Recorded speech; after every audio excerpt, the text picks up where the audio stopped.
enregistrement. Et donc nous allons, parler aujourd'hui des autres leviers de l'achat socialement responsable, sachant qu'on est donc sur le quatrième atelier de notre cycle de 4 ateliers.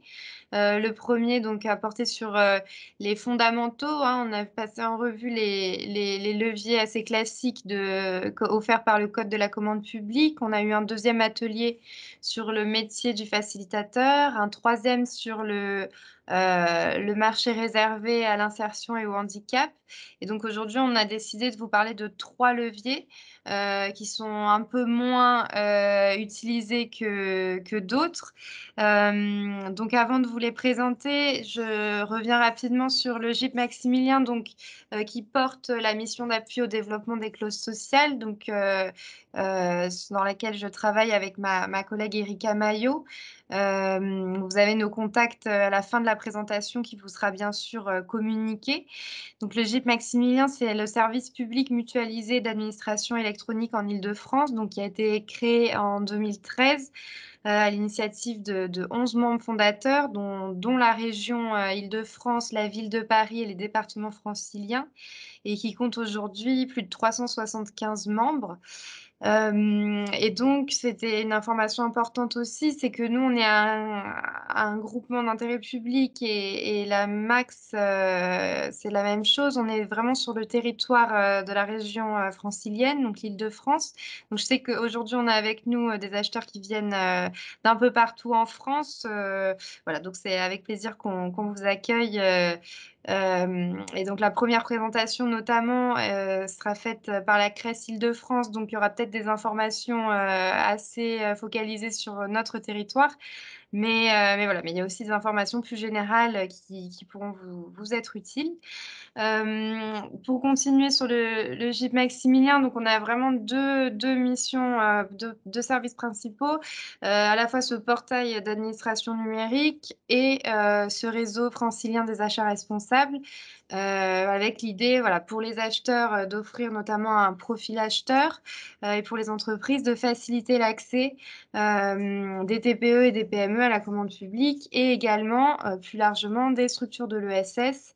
Et donc on va découvrir un peu plus, ce que c'est et ce que recouvre, ce champ et par la première présentation donc que nous aurons, dans cet atelier. Et sur le réseau plus spécifiquement francilien des achats responsables, donc on a la mission d'appui, au développement des clauses sociales que nous portons et on a une autre mission équivalente, sur les achats publics circulaires et environnementaux.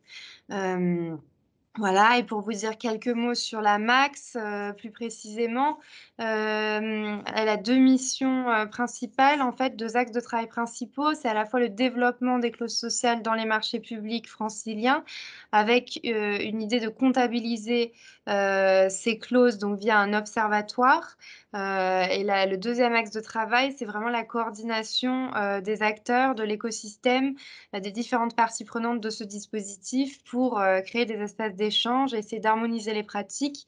Donc voilà, c'est ce que nous faisons et c'est dans ce cadre-là, que se tiennent, ces ateliers, ce cycle d'ateliers de sensibilisation et de formation, aux acheteurs publics. Donc on a choisi aujourd'hui de vous parler, de 3 leviers, donc le marché réservé, ESS, le critère de performance sociale et ensuite, ma collègue Erika Maillot vous parlera de la promotion de l'égalité femmes-hommes dans la commande publique. Et donc on va commencer tout de suite avec la présentation donc du marché réservé ESS et du coup d'abord, de ce qu'est l'ESS, et du travail de la CRES et donc je laisse la parole, à Cédric Dupas qui est chargé de mission, développement d'affaires à la CRES Île-de-France. Donc Cédric, je te laisse prendre, le contrôle pour partager ton écran si ça te va?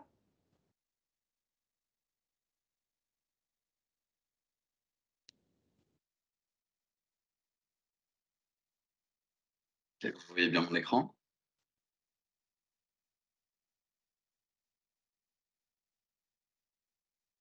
Oui, c'est bon? Vous voyez mon écran? Non, on voit madame Vidal et madame Maillot. D'accord, attendez. Désolée.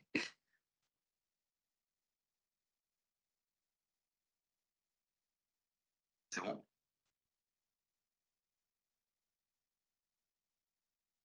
Je pense que c'est bon. Oui. Là, Je vous c'est bon. écoute. Oui, de mon côté, c'est bon, oui. OK, Mmh. très bien, merci. Donc je suis, Cédric Dupas, responsable du pôle développement d'affaires à la CRES Île-de-France. Donc la CRES, c'est la chambre régionale de l'économie sociale et solidaire. Rapidement, la CRES, en fait, on est une chambre, donc indépendante de l'État. On est une association, loi 1901, qui a pour objectif, de promouvoir et de développer l'économie sociale et solidaire, au niveau régional. Donc il y a une CRES dans chaque région nos missions un petit peu, enfin un petit tour rapide, ça va être de représenter l'ESS auprès des institutions, auprès des pouvoirs publics, donc représenter l'intérêt de toutes les structures de l'ESS dans chaque région, sensibiliser à l'ESS, promouvoir l'ESS auprès notamment, des jeunes, mais de tout, public. On a un observatoire régional qui nous permet, de, d'analyser les statistiques de l'ESS, sur le plan régional. On a un pôle territorial pour développer l'ESS sur chaque territoire on a un pôle aussi transition écologique et énergétique qui nous permet de, développer l'ESS en lien bien sûr avec la transition écologique. Donc sur le pôle, développement d'affaires, donc ce qui est ma mission, il y a une mission enfin un objectif notamment, c'est de favoriser l'accès, aux entreprises de l'économie sociale et solidaire, à la commande publique et au marché, public, mais pas que. Pour cela, un des leviers, est le marché réservé à l'économie sociale et solidaire. Alors, je vais présenter, dans un premier temps, faire un petit rappel un peu de l'économie sociale et solidaire pour ceux et celles, qui ne connaissent pas vraiment. Puis dans un deuxième temps, je ferai un petit focus sur les marchés réservés. Donc Alors l'économie sociale et solidaire, donc en fait, à l'origine, l'économie sociale, se distingue par ses statuts. Les structures de l'économie sociale sont les coopératives, les mutuelles, les associations et les fondations. Donc l'économie sociale, c'est quelque chose qui a quelques centaines d'années, donc c'est quelque chose qui est assez ancien et récemment, on a associé l'économie solidaire, qui s'est développée dans les années 80 s'est ajouté à ce champ qu'on appelle maintenant l'économie sociale et solidaire. Dans l'économie solidaire, on a ajouté notamment les entreprises sociales. Donc, ce sont des entreprises avec un statut classique, mais qui a une utilité sociale. Donc, notamment tout ce qui va être les entreprises d'agrément ESUS, entreprises solidaires d'utilité sociale, qui est une forme de label un petit peu qui peut agréer des entreprises qui se, se sentent appartenir à cette famille de l'économie sociale et solidaire. Euh, je voulais rappeler également que toutes les structures de l'insertion par l'activité économique et du secteur du travail protégé et adapté font partie de l'économie sociale et solidaire. Donc, on a souvent tendance à parler, notamment dans les marchés publics, et notamment dans les clauses, les marchés réservés, des secteurs de l'insertion et du handicap. Mais je me rends compte régulièrement que beaucoup de personnes n'ont pas connaissance du fait que ces champs font partie de l'économie sociale et solidaire dans un plan plus large. Donc, on ne peut pas dissocier l'économie sociale et solidaire et le secteur de l'insertion ou du handicap. Voilà. Alors, l'économie sociale et solidaire a été institutionnalisée plutôt par la loi ESS 2014, la loi Hamon, et qui la définit comme un mode d'entreprendre et de développement économique adapté à tous les domaines de l'activité humaine. Donc c'est assez clair et pour bien dire que l'économie sociale et solidaire est présente dans quasiment tous les domaines d'activité. Voilà, je vous présenterai un petit peu rapidement comment ça se construit après en termes de proportions dans chaque secteur, mais c'est présent quasiment partout. Donc il y a 3 critères qui distinguent les structures de l'économie sociale et solidaire. Donc c'est un but poursuivi autre que le seul partage des bénéfices, une gouvernance démocratique, une gestion conforme aux principes suivants. Donc les bénéfices sont majoritairement consacrés à l'objectif du maintien ou du développement de l'activité de l'entreprise. Les réserves obligatoires constituées impartageables ne peuvent pas être distribuées. et en cas de liquidation ou, le cas échéant, en cas de dissolution, l'ensemble du boni liquidation est redistribué à une autre entreprise de l'économie sociale et solidaire. Ça, c'est ce qui est inscrit dans la loi. Alors, je vous ai mis un lien en bas. De toute façon, vous allez recevoir par la suite ce document. Vous pourrez aller voir un petit peu plus en détail cette loi, le résumé en tout cas de cette loi. Alors, au niveau national, alors, donc, j'ai cru comprendre qu'il y a des acheteurs ou des collectivités présentes aujourd'hui qui ne sont pas que de l'Île-de-France. Donc, je vais faire un petit focus national et après, j'irai uniquement sur l'Île-de-France. Alors, au niveau national, l'économie sociale et solidaire représente 2,4 millions d'emplois, 209 000 établissements employeurs, dont 85% d'associations, et il y a 67% de salariés qui sont qui sont des femmes. On a une grande majorité de femmes dans l'économie sociale et solidaire qui sont salariées, malheureusement, ce qui n'est pas forcément le cas dans les gouvernances. Ça, c'est un petit problème qui est un peu général, mais il y a plus d'hommes dans la gouvernance, donc c'est une chose un petit peu à faire évoluer par la suite. Ces emplois représentent 10,2% des emplois salariés français. Voilà, c'est pour le niveau national. Au niveau régional, donc en Île-de-France, on a 33 400 établissements de l'économie sociale et solidaire, donc 7,1% du total des établissements et 7,3% des établissements privés. Il y a 400 000 emplois ESS, 7,2% du total des emplois et 9,3% des emplois privés. Donc on est en dessous de la moyenne nationale. Et il y a 12 emplois et 10,7 ETP en moyenne par établissement.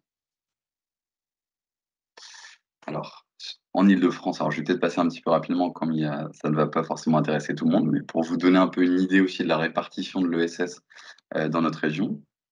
Donc là, on est sur la part d'emploi de l'ESS. On peut voir par exemple que dans toute la partie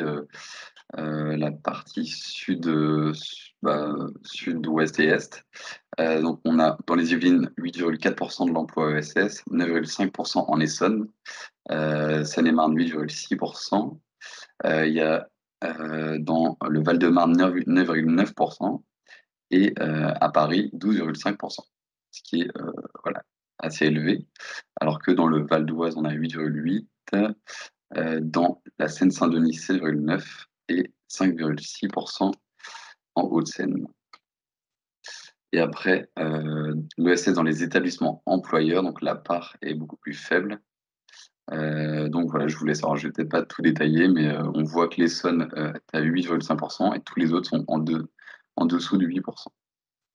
Et on est voilà, donc on voit qu'il y a une répartition de l'ESS qui est inégale en fonction des territoires. Donc c'est lié au tissu économique et social des territoires, et notamment voilà, de toute l'histoire économique, des orientations aussi politiques et voilà, de plein d'autres facteurs que vous pouvez imaginer. Alors, l'ESS, en quelques chiffres, donc voilà, pour les grands secteurs d'activité en Île-de-France, on voit qu'en une grande partie de l'ESS, c'est dans l'action sociale, c'est 6,9%. Après, on voit que le sport et loisirs, donc notamment du fait qu'il y a beaucoup d'associations dans le sport et loisirs. Donc, les associations, pour rappel, font partie de l'économie sociale et solidaire. Donc, un club de foot, par exemple, fait partie de l'économie sociale et solidaire. Après, on peut voir que dans l'enseignement, la santé, l'arts et spectacle et l'activité financière d'assurance, il y a une grande partie c'est pas une grande partie, une partie importante de structure de l'économie sociale et solidaire. Après, quand on compare par rapport aux établissements, donc là on était sur les emplois, quand on compare par rapport aux établissements, on voit que dans les domaines de l'art et du spectacle ou des sports et loisirs, la part de l'ESS est beaucoup plus importante et quasiment, un petit peu plus réduite sur la part de l'activité sociale. Voilà, alors si vous avez des questions, on pourra y revenir par la suite, n'hésitez pas. Maintenant, je vais vous faire un petit focus sur les marchés réservés à l'économie sociale et solidaire. Alors, donc dans la loi toujours ESS, il y a un article, donc l'article L 2113-15 qui stipule que des marchés ou des lots d'un marché qui portent exclusivement sur des services sociaux et autres services spécifiques dont la liste figure dans un avis annexé au présent code.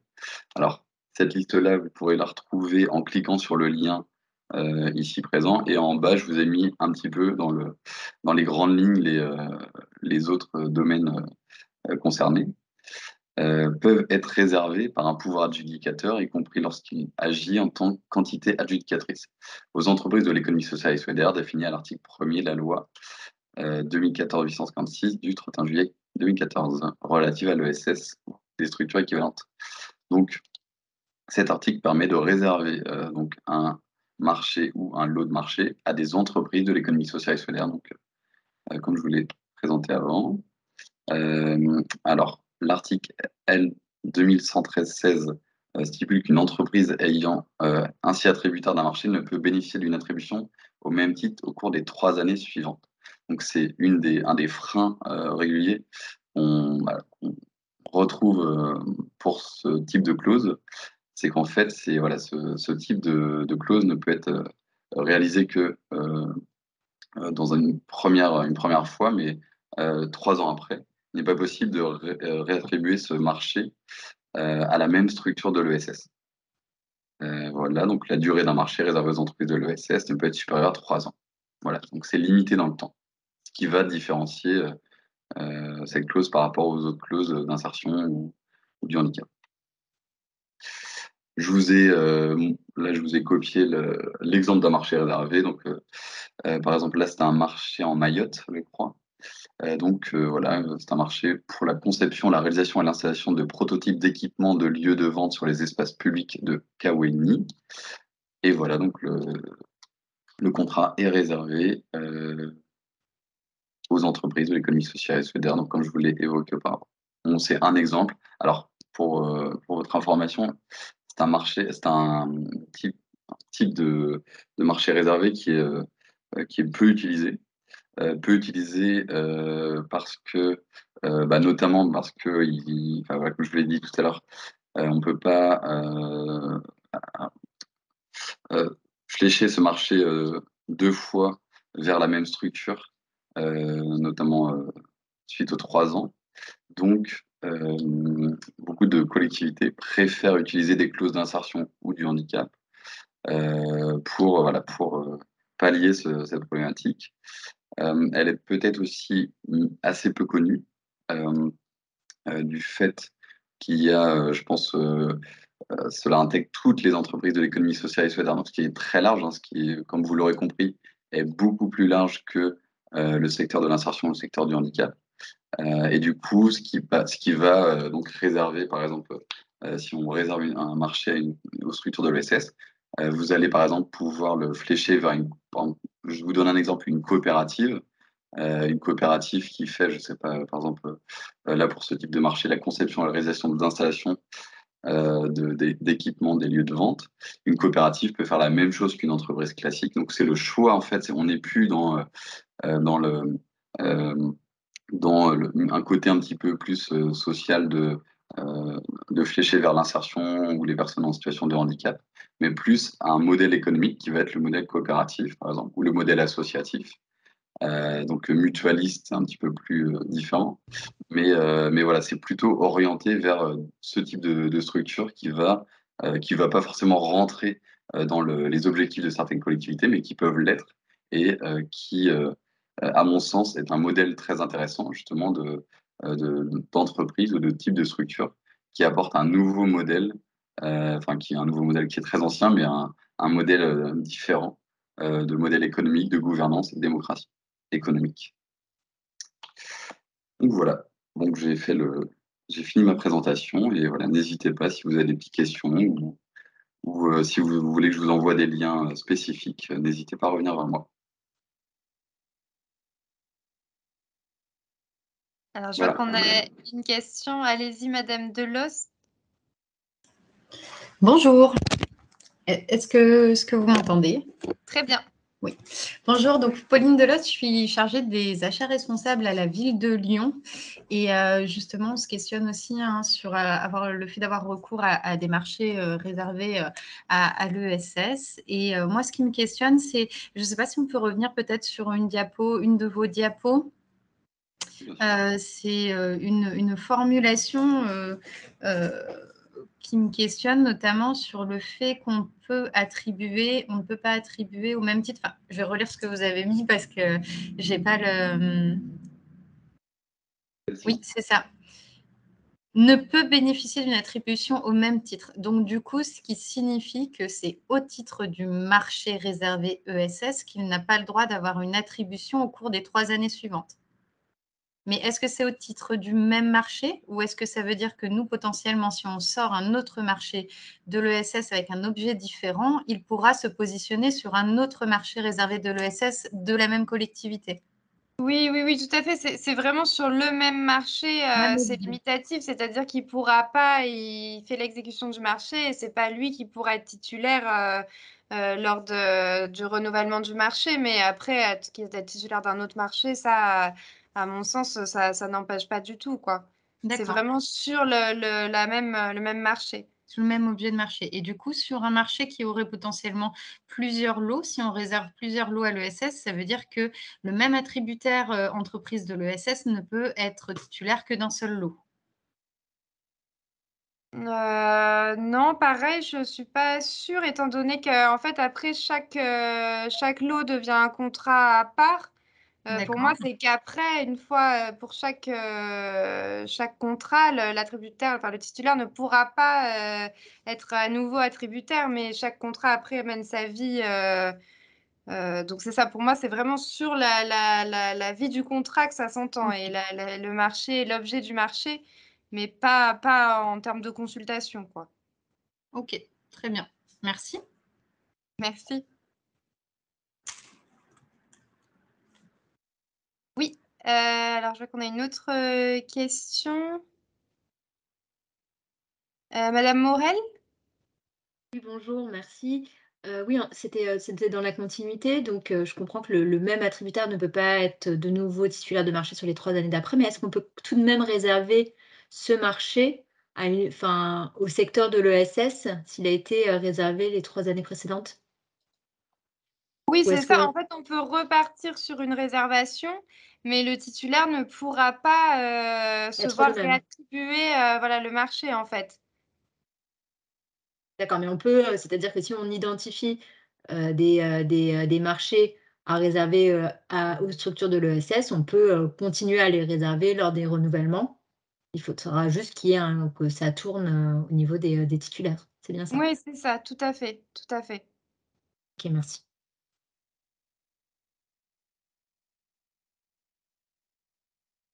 Alors Cédric, on avait une question, toujours de madame Delos qui demande: «Quel justificatif demande-t-on pour justifier du statut ESS?» Justifier du statut, c'est simple, il faut, alors dans les statuts de l'entreprise, il est indiqué si, la structure est une association, une mutuelle, une fondation, une coopérative. Après pour l'agrément ESUS, il faut avoir la preuve de cet agrément. Donc voilà. Après si vous avez besoin, d'être appuyé pour avoir cette validation, je dirais, vous pouvez demander à la CRES, de votre région qui pourra, vous accompagner si vous le souhaitez.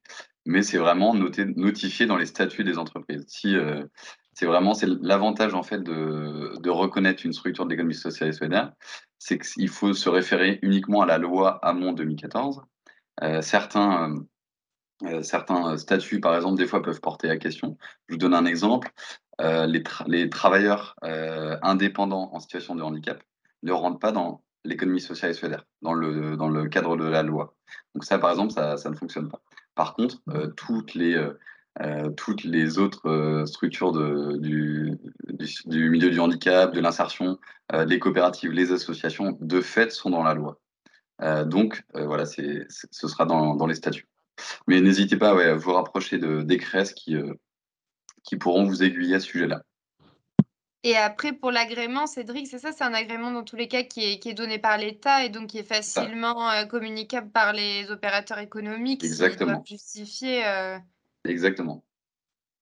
OK, super. Je vois qu'on a une autre question donc, les mêmes règles de marché classique s'appliquent au marché réservé?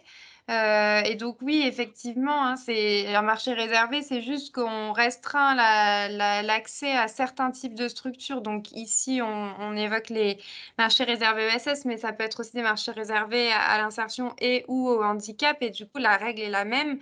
C'est juste qu'on restreint l'accès, mais tout le déroulement du marché, les clauses, les critères, dans la question, c'est le type de procédure.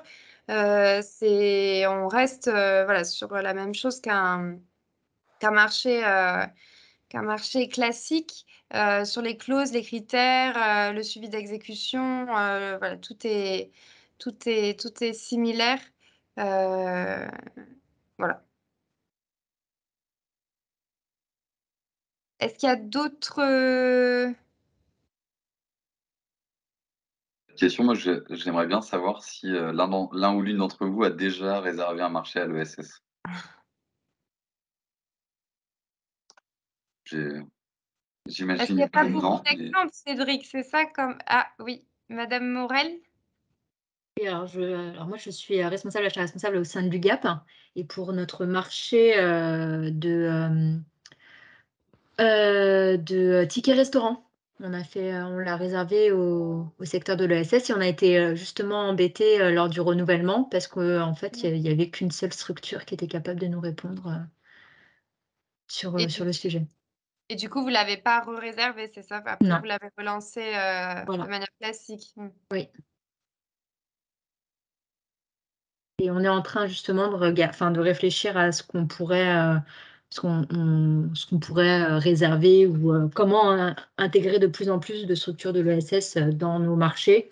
Mais bon, comme, vous le savez, l'UGAP, c'est des gros marchés, donc souvent on a la problématique, hem, de soit il faudrait qu'il y ait des groupements, soit alors il faut que ça passe par de la sous-traitance, co-traitance. Mmh. c'est vrai que ce type de marché réservé, alors je le vois de plus en plus. J'ai vu dernièrement des gros marchés réservés, enfin une partie en tout cas réservée à l'ESS. Alors ça peut poser ce problème-là. Après effectivement, ça dépend du marché. Si on est sur un marché où il y a beaucoup d'offres, bon éventuellement ça peut être, attribué une autre entreprise, une autre structure l'année d'après, enfin les 3 ans après. Effectivement, quand c'est sur des marchés plus restreints, c'est un peu plus complexe. Alors après, nous, au sein des CRES, on est en train de commencer un petit peu à étudier un petit peu les potentialités d'évolution ce marché réservé, voir si on peut pas faire évoluer un petit peu la loi dans un sens.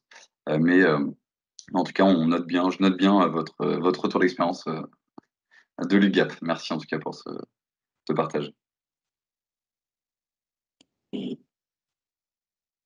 Merci beaucoup. Est-ce qu'il y a d'autres questions ou retours d'expérience? Oui. Alors moi, Oui, je vois juste bonjour. bonjour? Bonjour, Dorothée Henniche, au ministère de la Transition écologique. Je m'interrogeais sur le fait que, si on ne peut pas reprendre le même, ESS 3 années après, la fin de ce marché, est-ce qu'on peut attendre, est-ce qu'il y a une interdiction d'attendre, 1 année ou 2 et ensuite ces entreprises peuvent à nouveau se représenter ou c'est une fois que c'est fait, c'est terminé? Bah, en fait, la difficulté, c'est que c'est sur le même objet de marché, donc ça voudrait dire que vous avez pas de souci de continuité, en fait, et que vous pouvez vous permettre d'attendre 1 an ou 2 Bah, ça pour le voudrait dire relancer. qu'éventuellement un marché pourrait être, passé avec, en ESS et puis, on passe un marché, on laisse passer un marché, une période et puis on revient à la charge, en réservant à nouveau? Ou est-ce que le Oui. fait d'avoir été, attributaire d'un marché réservé une fois, signifie que même c'est pas une question de continuité, enfin de suivi de marchés qui se suivent, mais plus le fait que ce soit, qu'il ait déjà eu une fois, son marché? Oui, non, alors que moi, je l'entends davantage, effectivement, comme le suivi, quoi, la continuité. C'est au cours des 3 années suivantes, Ouais. donc en fait, il faut attendre 3 ans. D'accord. Et pendant ces 3 ans-là, vous pouvez faire appel, enfin, vous pouvez le, le mettre sans ESS, par exemple, ou en tout cas l'attribuer à d'autres structures ESS, et vous devez attendre 3 ans avant de le réattribuer à la même structure. Mmh. Il me semble qu'à l'origine, ça avait été fait comme ça, c'était un petit peu pour encourager le développement aussi des structures ESS, enfin certaines structures ESS qui pouvaient avoir besoin en tout cas d'un premier élan, on va dire, mais c'était réservé à 3 ans pour pas que ce soit ça biaise totalement la concurrence. Il me semble que c'est ça. Mais en tout cas, on va voir si, s'il n'y a pas possibilité de le faire un peu évoluer et sinon, il faut s'adapter, faire soit un objet de marché un peu différent, soit le faire en alternance tous les 3 ans. Et c'est vrai que ces justifications sont intéressantes, Cédric, parce que c'est vrai, on n'a pas du tout ces restrictions sur le marché réservé, insertion et handicap, c'est vraiment que sur l'ESS, donc c'est aussi intéressant de comprendre, l'idée du législateur et l'esprit, de cette disposition, effectivement. Je pense, comme je vous le disais tout à l'heure, qu'entre une entreprise, une SARL ou une SA classique et une coopérative, comme il n'y a pas le côté ni insertion ni handicap dans ce cadre-là de la coopérative, je pense il me semble hein, qu'il n'y a pas, il voulait pas trop influencer, enfin flécher vers ce type de structure parce qu'il y avait moins la nécessité, on va dire, sociale qui pouvait l'être pour des personnes en situation d'insertion ou de handicap. Donc, bon, je pourrais vous confirmer cette information, mais il me semble que c'était un peu l'esprit du législateur. Mmh. Super, merci. Est-ce qu'il y a d'autres, questions ou remarques? Bah, écoutez, si c'est pas le cas, je vous propose qu'on passe, du coup au levier suivant et puis dans tous les cas, je vous transmettrai le contact, de Cédric Dupas, donc qui vient de faire la présentation. Comme ça, vous pourrez, poursuivre les échanges avec lui, si besoin. Bah, merci beaucoup, Cédric. Et puis donc je vous propose qu'on passe au deuxième levier, qu'on souhaitait aborder dans cet atelier, et c'est donc, le critère de performance sociale, donc qui va nous être présenté par, Christine Rousselot. Donc Christine, je te laisserai te présenter et puis est-ce que tu préfères, passer toi-même les slides? Non, tu peux garder la main, Louise, hein, je pense. OK. Là, je crois que la présentation a disparu du coup, il me semble. Super, pas de souci. Écoute, je te laisse te présenter et je la remets alors. Oui, bonjour à tous. Donc Christine Rousselot, je suis formatrice sur les sujets d'insertion et d'emploi. Et j'ai travaillé pendant plusieurs années comme facilitatrice de la clause sociale et notamment dans l'accompagnement des marchés publics de la ville de Paris et du centre d'action sociale de la ville de Paris. Et à ce titre, j'ai été amenée aussi à leur proposer des marchés avec critères de performance. Donc c'est ce qu'on va voir maintenant. Merci Louise. Du coup, ah oui, un petit rappel justement du fondement juridique qui concerne ce critère de performance sociale. Donc l'article L 2152-7 du Code des marchés publics précise que le marché est donc attribué aux soumissionnaires ou aux différents soumissionnaires qui ont présenté l'offre économiquement la plus avantageuse sur la base d'un ou plusieurs critères qui sont objectifs, précis et liés à l'objet du marché ou à ses conditions d'exécution.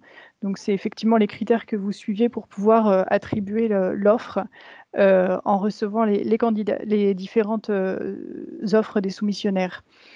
Et donc, ces critères-là sont précisés dans l'article R 2152-7. Donc, l'acheteur peut se fonder pour attribuer le marché sur soit un critère unique, qui est soit le prix ou le coût, ou soit sur une pluralité de critères non discriminatoires et liés à l'objet du marché ou à ses conditions d'exécution.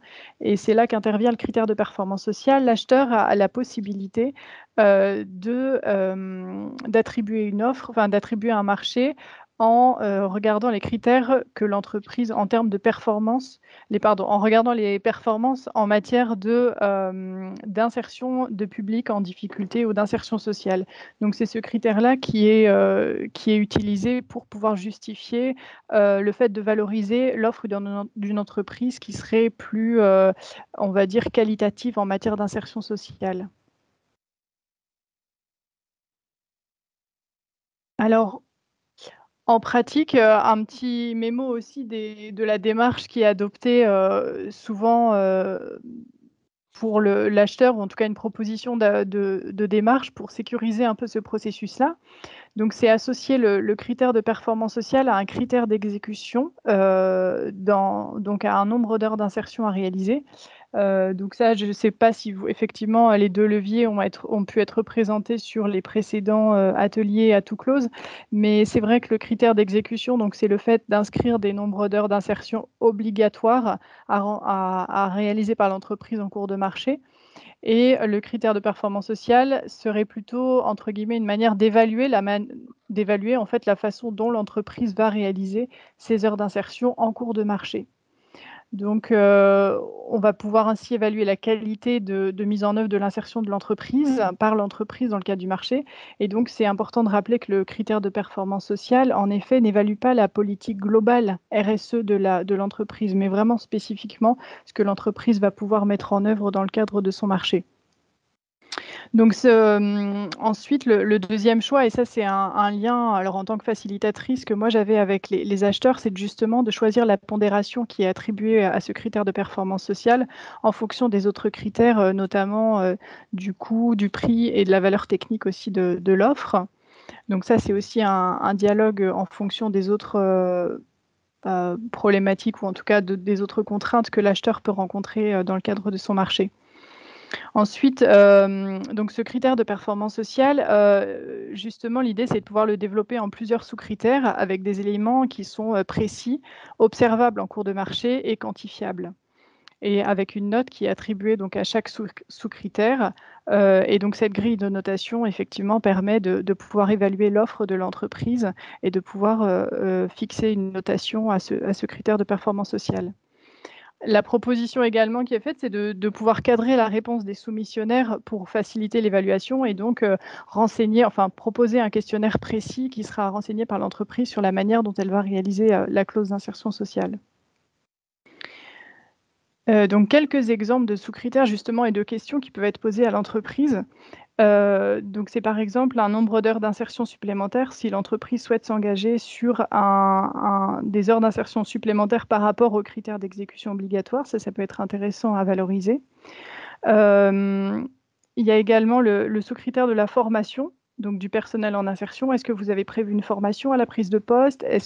Quel est le nombre de formations, la durée, ou également la qualité des formations? Est-ce que ça va être une formation diplômante, certifiante, etc.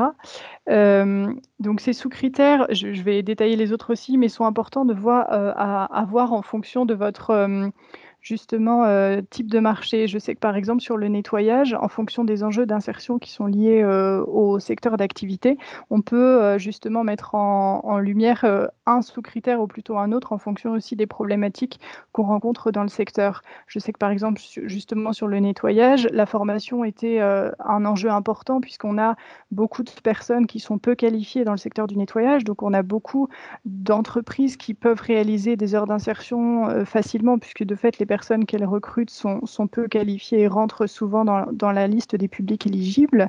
Et justement, la proposition qui est faite à l'entreprise par le critère de performance sociale, c'est de pouvoir l'engager sur une démarche de formation de son personnel et donc de monter en compétence de ses collaborateurs.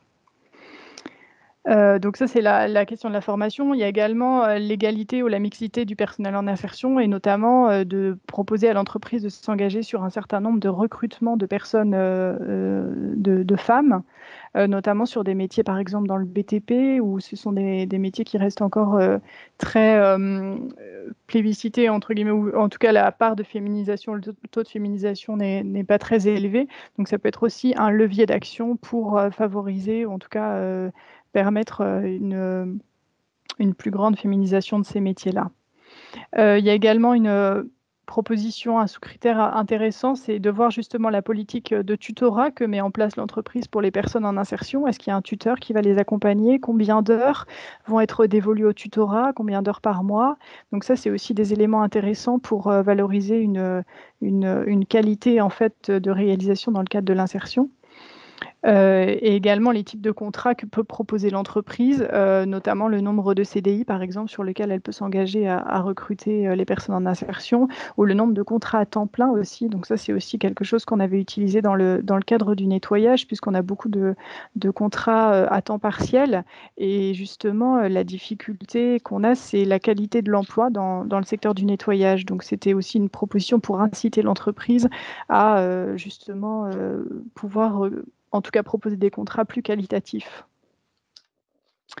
Voilà un petit peu les exemples de sous-critères, et donc c'est un petit peu une déclinaison de tout ce que l'entreprise peut mettre en place en termes de qualité relative à l'insertion sociale pour permettre justement que cette insertion sociale, qui est souvent rédigée la plupart du temps en nombre d'heures d'insertion, soit assortie en fait vraiment d'un élément qualitatif.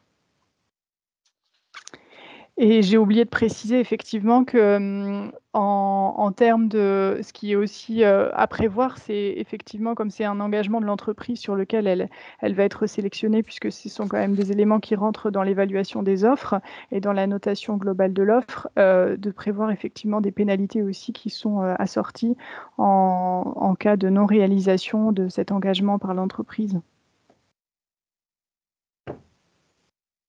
Merci Voilà. beaucoup, Christine. Et c'est vrai que ce point est important. Il faut être en mesure après de contrôler en exécution. C'est ça quand même les éléments qu'on valorise dans le critère. Tout à fait, et c'est pour ça qu'il faut à la fois sécuriser le haut du process, entre guillemets, en ayant justement un questionnaire avec des éléments précis, objectivables et mesurables, et puis pour pouvoir bien les observer en cours de marché et éventuellement effectivement appliquer des pénalités en cas de non-réalisation. Mais surtout, c'est vrai que pour évaluer ces éléments-là, le questionnaire est vraiment important. Le risque étant que l'entreprise valorise une politique, on va dire globale de RSE et pas forcément spécifiquement liée au marché sur lequel elle est en train de répondre. Merci beaucoup. Est-ce qu'il y a des questions ou des réactions? Ou des retours d'expérience aussi, si vous avez déjà essayé ou vous souhaitez mettre en œuvre, oui, madame Doby? Bonjour, j'aurais juste une petite question. Serait-il possible d'avoir votre support, s'il vous plaît? Enfin, la slide, si c'est possible, du coup, de nous la communiquer à la fin de l'atelier. Madame Rousselot. Oui, et je pense que Louise, elle est intégrée au PowerPoint qui sera Oui, envoyé, tout je à pense. fait. Merci beaucoup. Tout à fait, Merci on peut beaucoup. en faire l'ensemble. Oui, madame Delost? Oui, j'ai une question sur le sous-critère égalité-mixité. Donc, en termes d'égalité, je pense que l'entreprise peut facilement s'engager sur un nombre de femmes, par exemple, recrutées sur un domaine où c'est plus compliqué. Par contre, au niveau de la mixité, quelle réponse est attendue lorsqu'on pose une question sur la mixité du recrutement? On attend quelle réponse de l'entreprise? Ton micro est coupé, Christine. Merci Louise. Oui, c'est peut-être un abus de langage de ma part, mais c'est vrai que moi j'avais mis égalité, mixité, mais au sens permettre en fait davantage de mixité au sein de l'entreprise. Mais pour moi, c'était une mixité homme-femme, enfin, c'était sur les mêmes questions d'égalité homme-femme. Ok. Ouais. Non, parce que du coup, oui, sur les deux termes, c'est un petit peu compliqué pour une entreprise de s'engager sur un recrutement sur la mixité. Oui, non, mais j'ai compris. Oui, mais justement, en fait, c'est là où c'est un petit peu, je suis d'accord avec vous, et un petit peu touchy aussi en termes de réalisation. C'est-à-dire que, enfin, c'est quand même un recrutement, c'est-à-dire que l'entreprise s'engage à recruter un certain nombre de femmes et n'est pas justement sur des seuils entre guillemets, alors, c'est-à-dire ne va pas valoriser une politique par ailleurs sur lesquelles elle doit rendre des comptes sur effectivement l'égalité homme-femme au sein de l'ensemble de ses collaborateurs. Là, c'est vraiment un engagement pour spécifiquement recruter des femmes dans le cadre de son marché. Donc, effectivement, après, c'est aussi des... Enfin, je me permets pas de parler pour ma paroisse, mais c'est vrai que c'est là tout l'intérêt aussi du facilitateur, je pense aussi de pouvoir aussi après accompagner l'entreprise, vers des actions spécifiques justement qui permettent à l'entreprise d'avoir ces outils ou en tout cas le réseau ou les partenaires qui vont leur permettre de recruter, des femmes ou de s'inscrire dans des actions qui permettent le recrutement de davantage de femmes. Ok, merci. Est-ce qu'il y a d'autres questions ou réactions?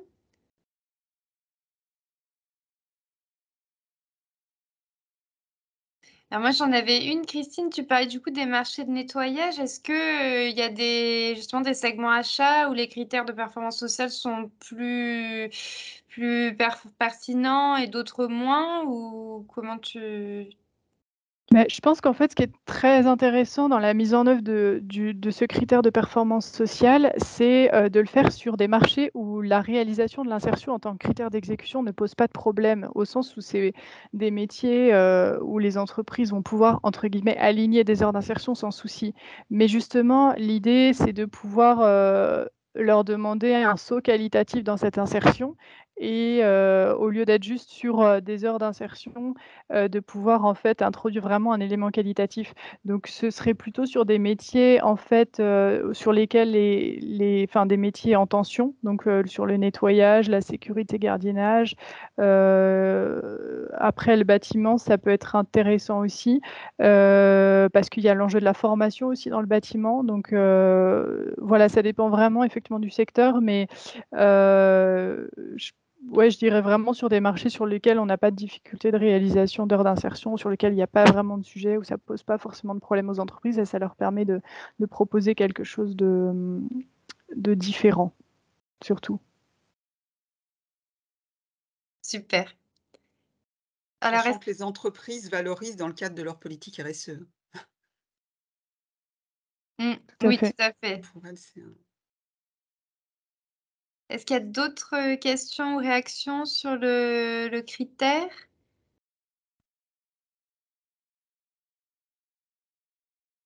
Écoutez, s'il y en a pas, de toute façon, Si, il y voilà, a je vous communique. Pauline, je crois, Louise.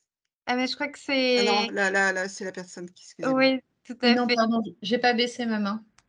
Pas de souci.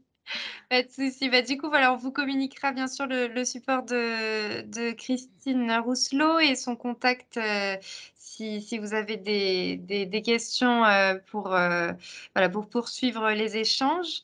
Et puis, bah, merci beaucoup du coup, Christine. Et je vous propose du coup qu'on continue sur, la question d'égalité femmes-hommes. Et donc je laisse la parole à ma collègue, Erika, qui va vous parler de la promotion du coup, de l'égalité femmes-hommes dans la commande publique. Donc Erika, je mets le support.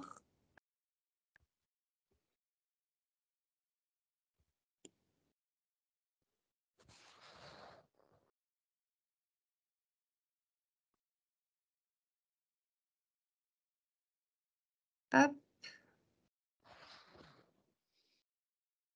Voilà, et je te laisse la parole. Oui, bonjour à tous. Donc, je voulais, moi, vous parler de la promotion de l'égalité, femmes-hommes dans la commande publique, hein.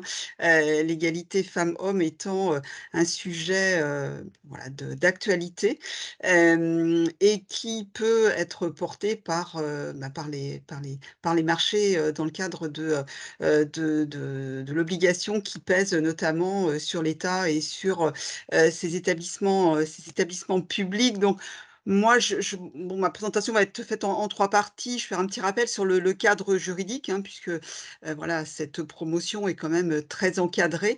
Ensuite sur, quelques éléments de méthodologie, hein, parce qu'il y a quand même un certain nombre de leviers qui s'offrent à l'acheteur public, pour, activer, cette promotion de l'égalité femmes-hommes. Et puis, 3 illustrations, 3 cas cas pratiques et notamment en lien avec la présentation que vient de vous faire Christine. Donc le cadre juridique, ben, vous rappelez qu'il y a voilà, quand même une loi cadre du 4 août 2014 qui, en son article 1, spécifie que l'État et les collectivités territoriales ainsi que leurs établissements publics mettent en œuvre une politique pour l'égalité entre les femmes et les hommes selon une approche intégrée. Ils veillent à l'évaluation de l'ensemble de leurs actions. Donc voilà, on sait bien que l'État est porteur des politiques publiques globales et tout particulièrement les politiques en termes d'emploi.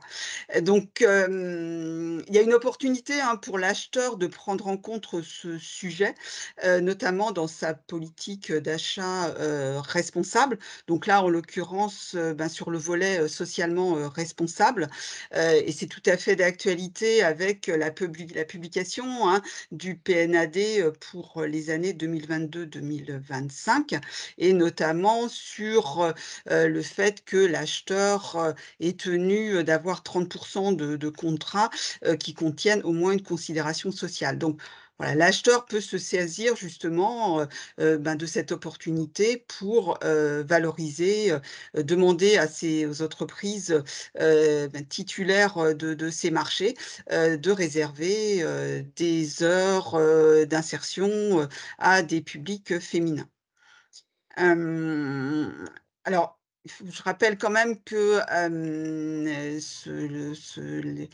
l'égalité femmes-hommes est un des 25 critères hein, de discrimination. Donc, il y en a toujours un petit peu plus des critères de discrimination, malheureusement, et donc constitue une discrimination directe, hein, puisqu'il y a la discrimination directe et la discrimination indirecte. Donc, c'est un des critères de discrimination directe, donc constitue une discrimination directe, la situation dans laquelle, sur le fondement de son origine, de son sexe, alors j'ai pas ajouté hein, les 23 autres critères, une personne est traitée de manière moins favorable qu'une autre ne l'a été ou ne l'aura été dans une situation comparable. Alors, voilà, c'est un critère, en fait, le sexe de discrimination directe, mais ça peut être aussi un critère de discrimination, voilà, indirecte, hein. Le fait que des femmes, de toutes les façons, voilà, ne répondront pas à des offres d'emploi, par exemple, parce qu'il y a, voilà, il y a des horaires qui sont incompatibles avec ben, le fait voilà, d'être famille monoparentale et d'avoir des horaires de travail de 6 heures à 8 heures du matin. Voilà. Vous voyez à quel secteur d'activité je peux faire allusion. Donc, c'est à la fois voilà, un critère de discrimination directe et indirect. Je rappelle aussi qu'il dit voilà, il y a une interdiction de soumissionner, hein, donc c'est l'article 16 de la loi donc toujours de cette loi cadre du 4 août 2014. Donc interdiction de soumissionner pour les entreprises qui ont été condamnées donc, au titre de l'article L. 1146-1 du code du travail. Donc cet article qui est relatif à la méconnaissance des dispositions relatives à l'égalité professionnelle entre les femmes et les hommes, ou de l'article, donc c'est couplé hein, avec l'article 225-1 du code pénal. Et également, il y a une interdiction de soumissionner pour les entreprises qui, au 31 décembre de l'année précédant celle au cours de laquelle a lieu le lancement de la procédure de passation du marché, il n'y a pas eu de mise en œuvre de l'obligation de négociation, donc prévue là à l'article 2242-1 du Code du travail. Hein, puisque en fonction voilà, de l'effectif de l'entreprise, les entreprises ont une obligation de lancer des négociations sur l'égalité femmes-hommes dans l'entreprise et puis de faire une publication de leurs engagements en la matière. Là, plus sur la partie acheteur public, donc il y a un rapport annuel obligatoire que doivent publier mettre en œuvre les collectivités territoriales qui ont ou les EPCI qui comptent plus de 20 000 habitants. Donc, c'est une obligation donc, de produire un rapport annuel donc, sur les ressources humaines et la politique menée en matière d'égalité entre les femmes et les hommes. Il y a une obligation de suivi des interdictions de soumissionner relatives à l'égalité, donc le point précédent. Et puis, une obligation également de faire une analyse sur les bénéficiaires des politiques publiques sur le plan économique et social. Donc là, voilà, cette analyse peut être faite par le fait que l'acheteur va développer un achat socialement responsable. Voilà, qui dit achat socialement responsable, voilà, souvent ça passe par une clause d'insertion et donc qui permet de faire travailler donc des publics des publics éloignés de l'emploi du territoire. Donc qui lui permettra de répondre à cette obligation d'analyse sur les bénéficiaires des politiques publiques.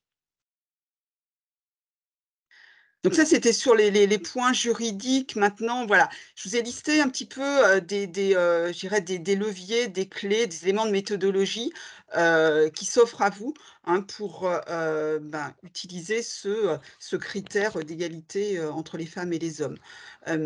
Alors, tout d'abord, c'est partir de votre programmation pluriannuelle ou annuelle en tenant compte de votre contexte spécifique. Donc peut-être que vous êtes soumis à un SPASER, peut-être que vous avez déjà, vous êtes dans une démarche de label, égalité femmes-hommes ou déjà titulaire de ce label.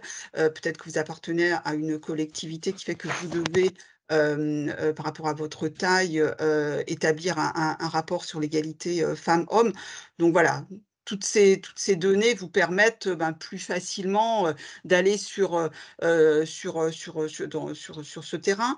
Ensuite, sur les types de marchés programmés voilà, que vous avez dans votre programmation. Et ça fait lien avec les points suivants qui sont la diversification des segments d'achat et ce qui est étroitement lié, bien évidemment, à la diversification des publics. Donc, voilà, j'imagine que dans votre programmation, vous avez des marchés de fourniture, des marchés de services, des marchés de travaux. Donc, peut-être de flécher, voilà, en termes d'égalité pour travailler sur l'égalité pro dans vos marchés, de ne pas flécher que des marchés de travaux, parce que si vous mettez des dispositions sociales dans les marchés de travaux, c'est bien que voilà, ça va bénéficier à du public masculin et du public jeune. Donc voilà, ça exclut de fait certaines typologies de public, dont les femmes. Donc je rappelais que voilà, en 2020, en Île-de-France, 67,4% des heures qui ont été réalisées au titre de la clause sociale ont été dans les marchés de travaux. Donc ça reste encore, voilà, les marchés de travaux restent encore voilà, des fortes, forte majorité de marchés avec une disposition sociale. Et qui dit diversification de segments d'achat, dit diversification des publics. Alors, il y a une instruction ministérielle qui date, qui est pas si ancienne, mais de 2019, voilà, qui faisait des recommandations en termes de clauses sociales et notamment dans la fiche 1. Je crois qu'il y a 3 fiches et dans la fiche 1 qui préconisait justement de diversifier les publics qui étaient éligibles à la clause sociale. Voilà. Moi, je rappelle que, alors en Île-de-France, donc il y a 67,4% des heures qui sont réalisées dans le cadre de marchés de travaux en 2020 et que 83,4% des heures ont été réalisées par des hommes. Alors tout ça, c'est cohérent, ça se tient. S'il y a beaucoup de marchés de travaux, voilà, il y a beaucoup d'hommes qui sont positionnés. Et puis, on a toujours au niveau des âges, une tranche d'âge 26-40 qui est voilà, la plus voilà, je dirais sollicitée dans le cadre des marchés avec des heures d'insertion. Donc voilà, tout ça se tient, programmation, donc diversification des segments d'achat au travers de la programmation. Et qui dit diversification des segments d'achat, dit diversification des publics. Voilà, on voit que les donneurs d'ordre qui vont sur des marchés de services, voilà, logiquement, touchent un public féminin plus important. Alors après, ça peut être aussi une prise en compte, voilà, d'un point de vue quantitatif, c'est peut-être un petit peu plus difficile à évaluer, mais dans le cadre de l'analyse de votre besoin, donc c'est d'avoir en tête la lutte contre les stéréotypes quand vous rédigez votre marché. Alors c'est peut-être des choses toutes simples, mais enfin voilà, ou voilà, qui tombent sous le sens, mais il y a encore, voilà, beaucoup de stéréotypes qui sont véhiculés, voilà, autour des femmes sur certains segments d'achat, voilà, notamment sur la communication, par exemple, ou sur, des marchés qui, vont avoir une portée pédagogique, ou éducative. Voilà, faire en sorte que, voilà, il y ait une adaptation aux 2 sexes, notamment, si vous lancez un marché de vêtements de travail. Qu'il y ait une, voilà, aussi une prise en compte de besoins spécifiques des femmes. Alors c'est pas juste, voilà, de faire un focus sur les femmes, mais, on sait bien des fois, alors on le sait qu'en termes de handicap, hein, des fois des choses qui ont été mis en place, pour du public, en situation de handicap et qui finalement, bien, nous qui ne sommes pas, en situation de handicap, nous, voilà, bah, nous servent bien. Par exemple, télécommande de télévision, hein, c'est pas parce qu'on n'est pas en mobilité réduite qu'on n'utilise pas une télécommande. Donc voilà, des fois des petites choses comme ça auxquelles on pense pas et qui, finalement, bah, voilà, en pensant à d'autres publics, servent à tout le monde. Alors, voilà, pour le lien avec les marchés de travaux, comme disait Christine, ouais, dans le marché de travaux, il y a souvent, voilà, les heures d'insertion, sont réalisées, hein, par les entreprises titulaires. Donc là, pour, ben, inciter les entreprises, de BTP, hein, au sens large, donc, à prioriser du public féminin, voilà, vous pouvez prévoir, en tant que condition d'exécution du marché, l'obligation, de mettre en place une base vie, susceptible d'accueillir du public féminin. Après vous pouvez aussi prendre en compte, hein, les contraintes personnelles et familiales. Donc là, ça fait le lien aussi avec, ben, le critère de discrimination, indirecte basé sur le sexe. Donc, voilà, inscrire que les prestations de nettoyage dans les heures, doivent être réalisées dans les heures habituelles de travail. Et puis, bah, vous pouvez également, voilà, mettre un critère, voilà, critère d'analyse des offres qui est, basé sur l'égalité femmes-hommes, voilà, associé à une condition d'exécution, hein, de ce que vous a présenté Christine, précédemment. Donc, mettre un objectif d'heure et puis, bah, demander, en sous-critère, le fait que, l'entreprise s'engage sur, un pourcentage de femmes à réaliser, sur le marché, concernés. Alors vous pouvez aussi, bah, utiliser, voilà, le plan de progrès, pour, bah, inciter les entreprises, hein, progressivement, si vous ne souhaitez pas le demander à l'entreprise une obligation chiffrée, en termes de pourcentage de femmes sur un marché, bah, qu'elle s'engage, voilà, dans le cadre d'un plan de progrès à favoriser, la mixité, hein, femmes-hommes dans le cadre du marché. Peut-être Erika, juste, préciser le plan de progrès, je ne sais pas si tout le monde est familier de cet outil?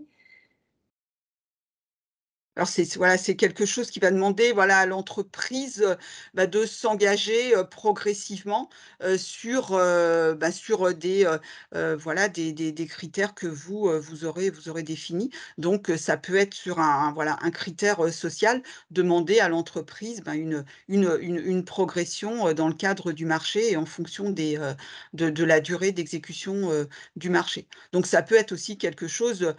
Enfin, moi, j'aime pas raisonner en silo, donc je me dis: «Ça peut être pour vous aussi d'être un peu innovant dans le cadre de vos marchés», puisqu'on sait bien que, voilà, l'innovation, c'est aussi, je dirais, un des axes stratégiques de l'achat public. Et c'est vrai que surtout, hein, sur toutes ces problématiques, sociales, c'est un bon outil, je trouve, le plan de progrès, parce que ça permet de pas imposer, aux Mmh. opérateurs économiques dès le début du marché. Mais par contre, de fixer des objectifs au long de l'exécution ou, d'un objectif Tout à final, fait. à la fin du marché, et pour que voilà, pour qu'il y ait quand même eu, comme tu le disais, une progression. Voilà.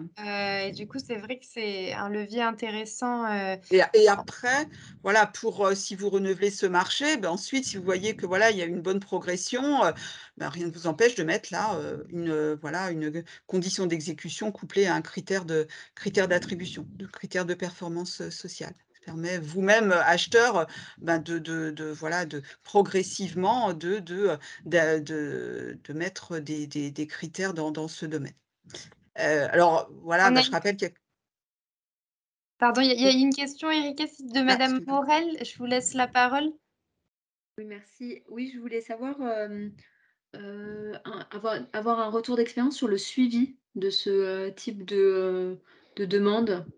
Comment, Enfin, si vous en aviez? Sur, les critères d'attribution couplés à Mmh. u Ouais, surtout sur les conditions d'exécution et sur les plans progrès aussi, surtout sur les plans progrès. C'est-à-dire que donc, heu, on demande, par exemple, j'imagine, à l'entreprise de faire avoir une évolution positive de sa part de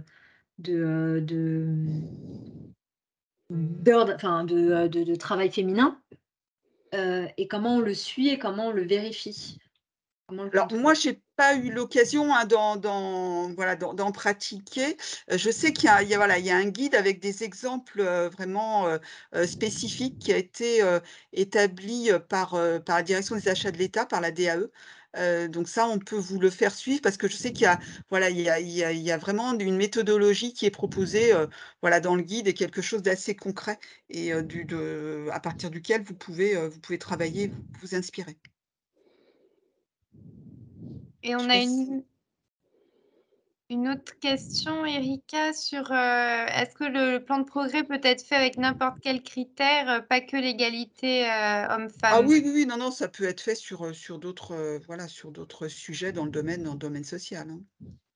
Et c'est vrai que voilà, peut-être pour répondre, aussi à la question précédente, moi avant j'étais à la ville de Paris et je sais que on avait un questionnaire, diversité qui était, c'était plutôt incitatif, mais l'idée était la même, c'était d'inciter les entreprises à être meilleures et c'était sur, le sujet de la diversité. Et en fait, il y avait un questionnaire à remplir, au début du marché et un questionnaire à remplir à la fin et ce qui était, regardé, c'était justement la progression en termes, de toutes les mesures qui avaient été mises en œuvre, concernant la diversité et après c'est libre à l'appréciation de l'acheteur de fixer des objectifs, contraignants, ou incitatifs en fait et de d'associer des pénalités ou pas. Je pense que tout peut être, envisagé. Sachant que les entreprises, alors voilà, en fonction de la taille de l'entreprise, mais elles ont de plus en plus elles-mêmes, enfin d'obligations en termes de responsabilité sociale. Donc, elles vont voilà, c'est des choses qu'elles vont de toutes les façons en interne, valoriser, hein, dans le cadre de leur politique, RSE, et puis, de toute façon, voilà, d'un point de vue territorial, voilà, elles sont aussi voilà, elles ont aussi, elles préfèrent recruter localement, hein, des publics, qui vont rencontrer des difficultés, elles ont voilà, souvent les entreprises ont aussi des difficultés, à recruter donc voilà, ça leur permet aussi d'aller chercher des publics, auxquels elles ne penseraient pas, je dirais spontanément ou naturellement.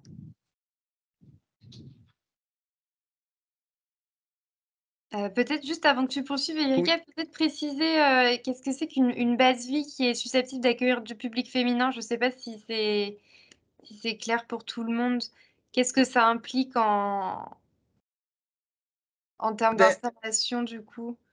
bah, déjà des sanitaires, des vestiaires, hein. C'est ça, c'est surtout sanitaire et vestiaire, Ouais, du coup, c'est c'est le ça. prévoir dans le cahier des Ah charges? oui, oui, oui, oui, oui. Ouais, oui, oui, c'est ça, ouais. Oui, c'est les sanitaires, les vestiaires, parce qu'après voilà, partie, je dirais, réfectoire, il y a pas de souci, spécifique, hein.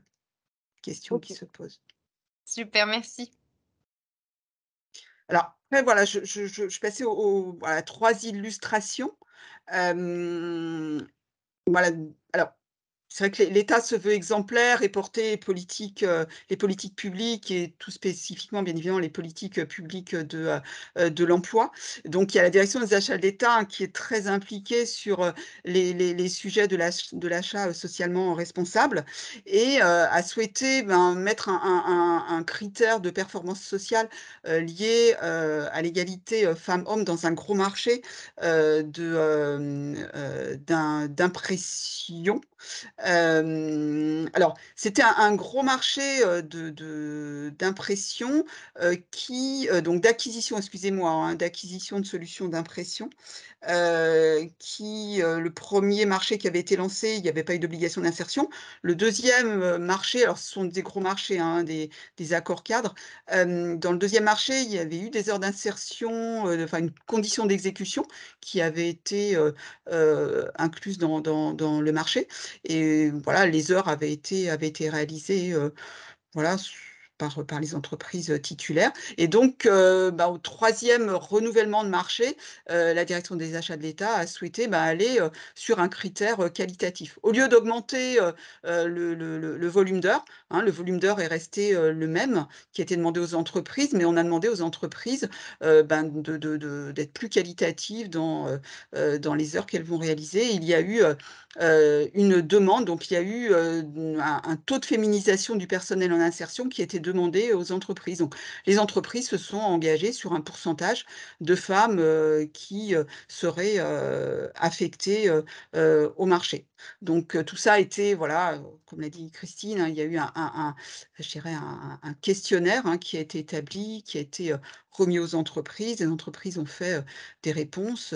Voilà, elles se sont engagées, donc aussi bien sur le taux de personnel femmes, donc taux de femmes sur des publics plutôt techniques et le taux de femmes sur voilà, sur des emplois non techniques. Et après, il y avait également à cela d'associer, donc sous critère, c'était la féminisation, et en plus a été ajouté une demande en termes de formation, donc de montée en compétences. Et puis en termes de tutorat. Donc voilà, les entreprises ont répondu au marché, ça leur a pas posé plus de difficultés que ça. Et la pondération, donc voilà, il y avait 40 c'était 40 donc ça appartenait au critère de développement durable, hein, ce critère de féminisation, et c'était donc 40 du critère de développement durable qui lui-même était fixé à 19. Donc c'était 40 de 19. Voilà, après toujours la DAE, donc là, c'était dans un marché de nettoyage, donc ça aussi, c'est un secteur d'actifs. Bon, marché de nettoyage, de toute façon, il y a beaucoup de marchés de nettoyage, c'est une prestation qui est, voilà, externalisée. Il y a souvent des clauses, d'insertion, souvent, voilà, ce sont du femmes qui interviennent dans ce type de marché, beaucoup de personnes qui ont voilà, malheureusement un faible niveau de qualification.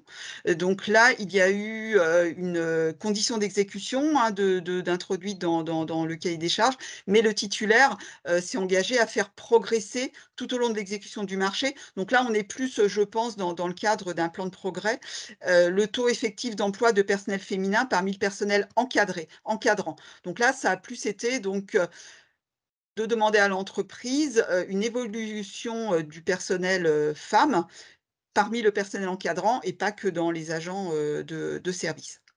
Et à chaque fois dans ces 2 marchés, comme on vous l'a dit, il y a eu des pénalités associées. Donc il y a des pénalités, hein, généralement qui sont, mises, dans le cadre de la condition d'exécution. Si l'entreprise, on lui demande de réaliser, X, volume d'heures d'insertion et qu'elle ne le fait pas, il y a des pénalités associées. Là, quand elle est retenue dans le cadre d'un critère d'attribution, puisqu'elle s'engage et elle est notée, il y a également des pénalités qui étaient prévues. Donc là, Alors voilà, c'est quand même voilà, c'est la direction de l'État, hein, des achats de l'État qui a lancé ces marchés avec critères de performance sociale. Donc, voilà, montrer aussi que c'est faisable dans des gros marchés et que l'État se veut exemplaire, sur le sujet. on a une Voilà, question, Erika, de excuse-moi. madame Morel, pardon. Oui, pardon, désolée, j'interviens beaucoup. Je me permets juste de rebondir parce qu'en fait, sur le marché de nettoyage, en fait, c'est en coprescription avec l'UGAP, hein, donc c'est un marché D'accord. UGAP, le marché de propreté. Donc en effet, on a introduit cette condition d'exécution où, ça nous demande c'est pour ça que je posais la question sur, un retour d'expérience sur le suivi parce que ça nous pose quelques problématiques de suivre, cette condition d'exécution. Et Mmh. donc, voilà, c'est un petit peu, long et chronophage. Et pour information, on a aussi également, inséré en condition d'exécution un plan progrès pour le travail en journée. Oui, d'accord, d'accord. Mais ça, effectivement, ça permet aussi voilà, de faire en sorte qu'il y ait des femmes qui puissent, plus facilement avoir accès à ce type d'emploi. C'est ça Après, il faut se en termes doter de suivi, c'est effectivement compliqué. d'outils, enfin c'est ouais, alors en fait tout ça, les outils de mesure ensuite d'évaluation, voilà, il faut y penser quand, je pense on rédige le marché de façon à ce quand on rédige le marché, on fasse pas une usine à gaz pour ensuite pouvoir, mesurer, voilà, ce que va faire l'entreprise. Parce que Oui et c'est vrai puis, que ça peut devenir, et ça oui, peut la être, problématique, c'est que pendant la construction du marché, on n'a pas voilà, forcément les Mmh. et mêmes temps en construction d'outils ouais, Ouais, c'est sûr. informatiques. En tout cas, à l'UGAP, c'est comme ouais. ça. Et du coup, c'est des suivis manuels et pas des suivis automatiques, oui. Ouais, ouais, non, non, c'est manuel, mais c'est vrai qu'il faut essayer de voilà, d'aller sur des choses assez simples parce qu'après effectivement, on peut se retrouver confronté à des difficultés de suivi, ça je l'entends bien. Mmh. Alors ensuite, je voulais vous citer, voilà, un exemple de diversification de segments d'achat, donc par la ville de Suresnes. Donc c'est une ville qui est engagée dans un label, hein, égalité, qu'il a obtenu ce label égalité et dans ce cadre, ben, on voit qu'au travers de ce label, elle a pu, vraiment, s'engager dans une diversification. Donc dans le cadre du label, bah, elle avait, voilà, voilà, des obligations. Donc, elle a voulu, bah, s'engager dans une diversification de ses marchés, ce qui a été réussi.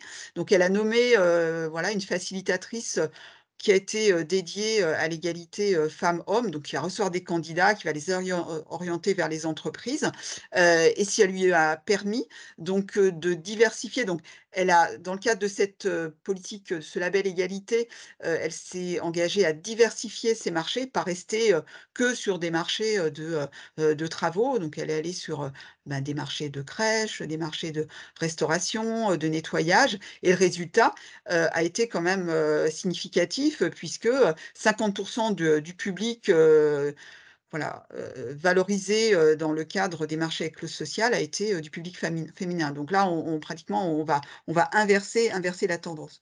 Donc on voit bien que quand voilà, on diversifie, les segments d'achat, on diversifie, également les publics et c'est, voilà, c'est tout à fait, faisable. Donc tout ça, hein, ça se fait pas comme ça du jour au lendemain, mais voilà, je pense qu'il y a quand même, voilà, une multitude, enfin, en tout cas, un certain nombre de leviers qui peuvent être actionnés et puis, ben, vous, en fonction de votre maturité sur le sujet, vous pouvez utiliser.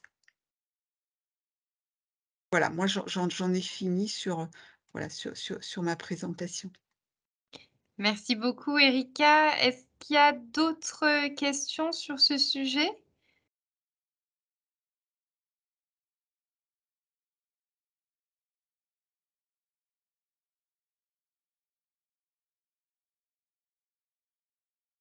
Alors je crois que il y a plusieurs questions, dans le chat. Une question: «Est-ce qu'il y a une pénalité associée si l'entreprise ne respecte pas son engagement sur le taux de féminisation du personnel en insertion?» Oui, tout à oui, oui, non, non, il y avait des pénalités qui étaient prévues dans ce marché au niveau, en termes, ben, de non-atteinte. Si une entreprise, bah, s'était engagée à 20 de femmes, sur le personnel technique, si elle n'atteignait pas les 20 il y avait des pénalités. Et il y avait aussi D'accord. des pénalités, alors des doubles pénalités sur le fait que, bah, elle avait été notée, hein, sur cet engagement et elle n'avait pas respecté cet engagement. Donc il y avait une double pénalité, de prévue et tout ça, ça avait été, vraiment, voilà, verrouillé avec le service juridique. D'accord. Du coup, il y avait une pénalité sur le Ouais, non-respect des heures, une ouais, pénalité sur le non-respect du taux de de féminisation l'engagement. Ouais, et tout ça, du coup, était déjà compris dans les pièces administratives, enfin, au CCAP, peu importe si parce que là, il s'engage en fait si je comprends bien, dans le ouais, critère. ouais. Donc du coup, il peut très bien dire, si nous, on n'en fait pas une clause sur le taux de féminisation et qu'il s'engage à hauteur du pourcentage qu'il veut, il peut très bien mettre 0.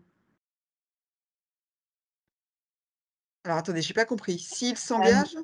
En fait, ma question, c'est est-ce que le taux de féminisation du personnel en insertion lui est imposé dans les pièces du marché ou est-ce qu'on lui demande de s'engager sur un pourcentage qu'il définit lui-même?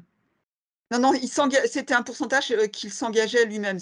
On n'avait pas d voilà, il n'était pas demandé, vous engagez à voilà, prendre à avoir 20 de femmes ou 30. Non, non, c'était les entreprises qui, disaient: «Bah, voilà, moi je m'engage à, avoir 20 de femmes en technicienne, ou 30 D'accord. voilà». Donc du coup, potentiellement, l'entreprise peut aussi Oui, répondre, 0. tout à fait. Ouais, Mais après, d'accord. bah, après il y avait voilà, il y avait un critère de notation, hein.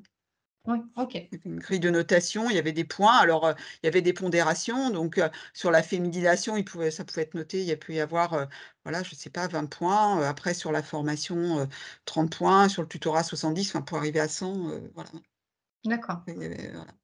OK, merci. Et toujours, là, c'était bien précisé, en lien avec l'objet du marché, hein, de façon à ce que, voilà, c'était bien sur le marché que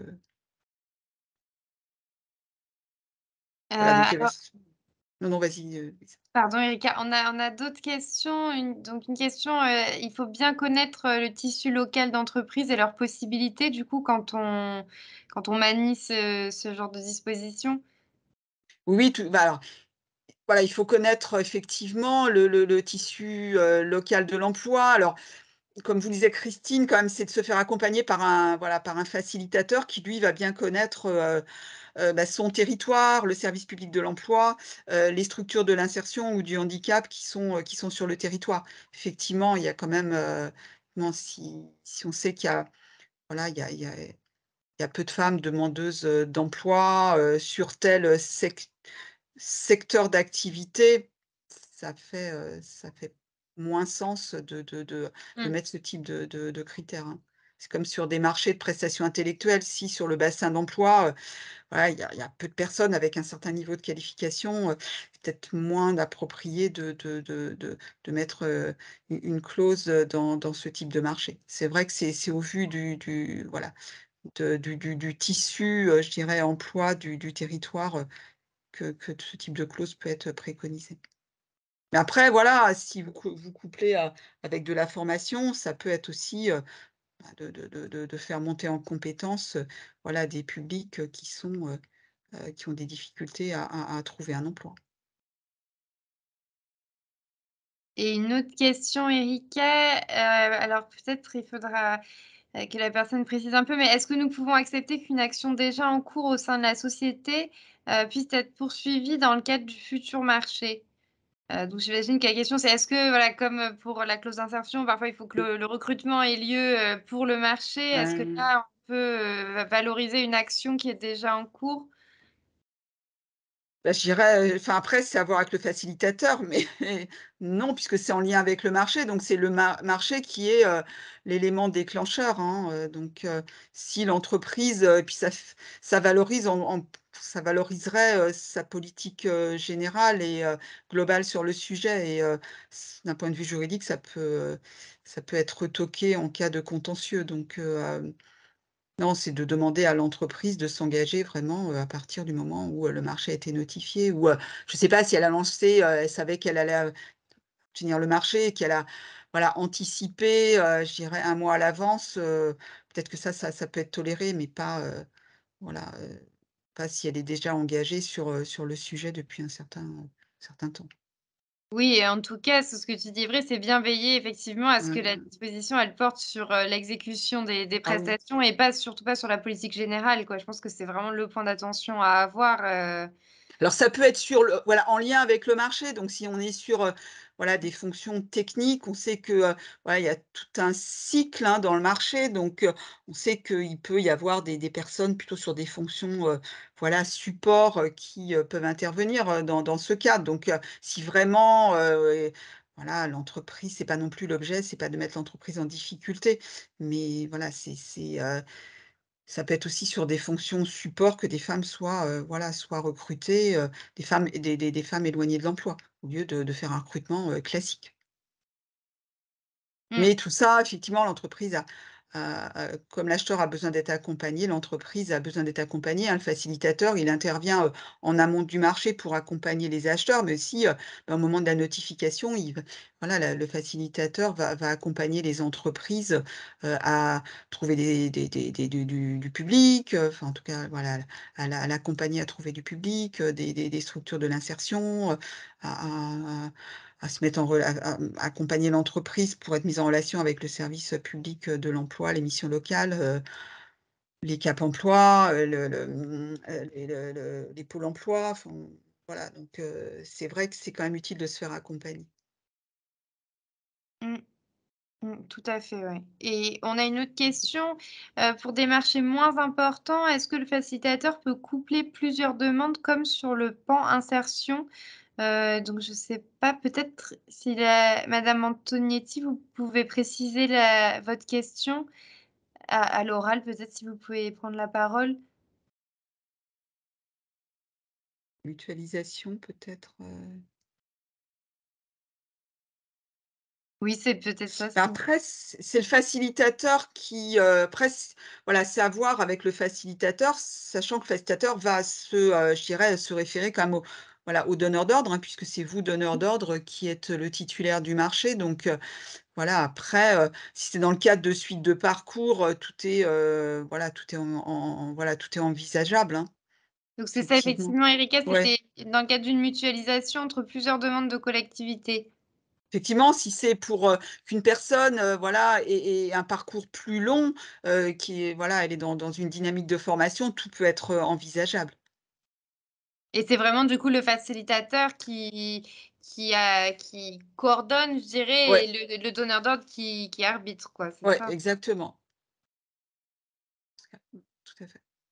Mais effectivement, je pense que c'est, voilà, un des messages qu'on fait passer depuis le début de ce cycle d'ateliers et qu'on a redit cette fois-ci, mais c'est toujours bien de se faire accompagner par un facilitateur, sur tous ces aspects-là, Ah oui, c'est oui, vraiment oui, eux qui pourront vous complètement. assister, au mieux.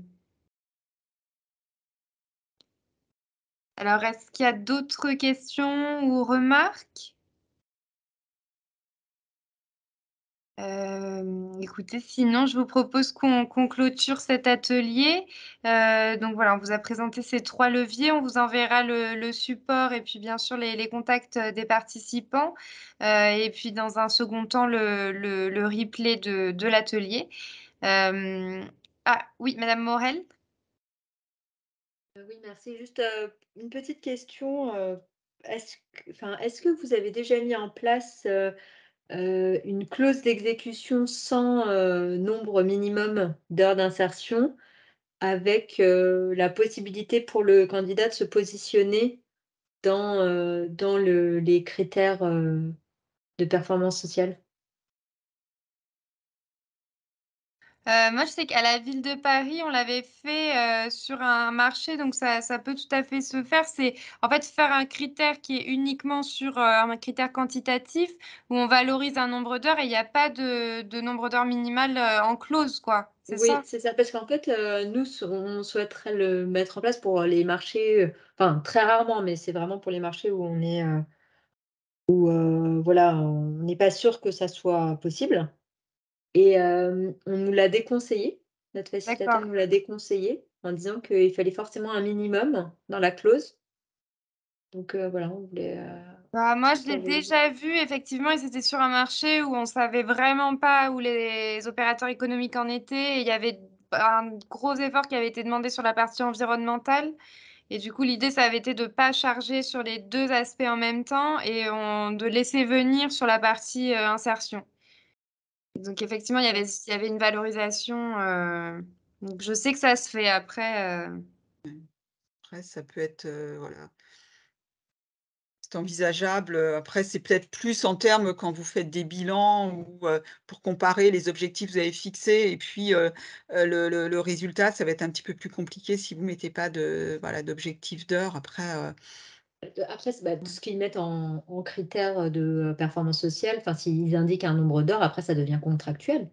tout à ah fait, oui, complètement. tout à fait. Que si on leur demande de se positionner sur, en critères, enfin après ils peuvent mettre 0, mais après ils sont moins bien notés et s'ils sont en capacité de faire plus, ils mettent plus et ils sont mieux notés, mais OK. Vous Oui, c'est l'avez ça le déjà vu, risque, c'est que le enfin voilà, l'opérateur économique qui soit retenu, et mis ait mis 0. Ah ouais. 0 et n'ait pas tablé là-dessus pour être retenu et que du coup, on loupe une occasion de faire de l'insertion, quoi, j'imagine. Mais sinon juridiquement, ça se tient, quoi. OK. Merci beaucoup. De rien. Bah, écoutez, je vous remercie beaucoup pour, votre participation à cet atelier et peut-être à plusieurs des ateliers de ce cycle et puis voilà, nous restons disponibles, avec Erika Maillot et nos différents intervenants, pardon, pour répondre à vos questions et vos sollicitations et je vous souhaite donc une bonne fin de journée. Merci à tous. Merci Merci, au beaucoup. revoir. Au Au revoir. revoir. Merci, Au au revoir. revoir. Merci, au revoir. Merci. Merci, au revoir.